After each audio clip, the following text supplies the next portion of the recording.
আরে আমার মনে হচ্ছে আমি সাপ হয়ে যাবো। আমি যদি এখানে থাকি তাহলে মনে হয় ভাইকে খেয়ে ফেলো। বড় ভাই তুমি এখানে থাকো, আমি বাড়ির পেছন থেকে ঘুরে আসি। আচ্ছা ভাই, ভাই প্রতিদিন বাহানা দিয়ে কোন জায়গায় যায়, আজকে দেখে আসি তো ভাই কোথায় যায়।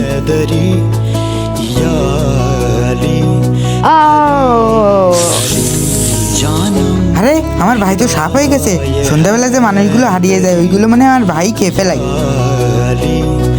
আরে আমার বড় ভাই তো আমাকে দেখে ফেললো, এখনই আরে কিছু করতেই হবে, নাহলে আমার সমস্যা হইব।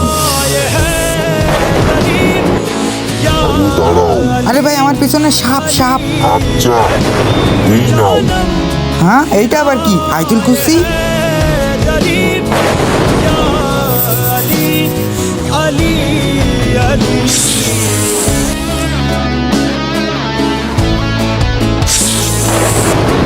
আরে আমি ভালো হয়ে গেছি ভাইয়া।